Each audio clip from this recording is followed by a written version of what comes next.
ഞാനൊരു ചോദ്യം ചോദിക്കാം. അതായത് ഒരു കുട്ടി ഒരു അമ്മയും കൂടെ എന്താക്കി, ഒരു വഴക്കുണ്ടായി. അപ്പൊ ആ ദേഷ്യത്തിൽ ഈ കുട്ടി എന്ത് ചെയ്തെന്നറിയോ? അമ്മേനോടുള്ള ദേഷ്യത്തിൽ വീട്ടിലുള്ള മിക്സി എടുത്തിട്ട് എന്താക്കി, ഈ മുകളിൽ കൊണ്ടുപോയിട്ട് ടെറസിന്റെ മുകളിൽ കൊണ്ടുപോയി താഴോട്ടിട്ട് മിക്സി. പക്ഷെ ആ മിക്സിക്ക് ഒന്നും പറ്റിയില്ല.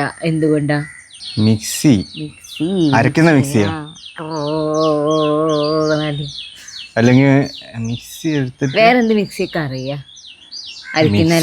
മിക്സിയാണോ മാക്സിയാണോ അറിയില്ലല്ലോ. മിക്സി എടുത്തിട്ട് വാർപ്പിന്റെ മുകളിൽ പോയി താഴോട്ടിട്ട്. പക്ഷെ ആ മിക്സിക്ക് ഒന്നും പറ്റിയില്ല. നിലത്ത് മറ്റേ തെറ്റുണ്ടാവുകയോ, മണലോ അല്ലെങ്കിൽ ബെഡ് ചോദിച്ചിട്ടുണ്ടോ? ബെഡിന്റെ മുകളിൽ താഴത്ത്. താഴത്ത് ബെഡ് തോറ്റോ? ആ മിക്സി ബട്ടർഫ്ലൈന്റെ മിക്സി ആയിരുന്നു. അപ്പൊ അത് പറന്ന് പോയി.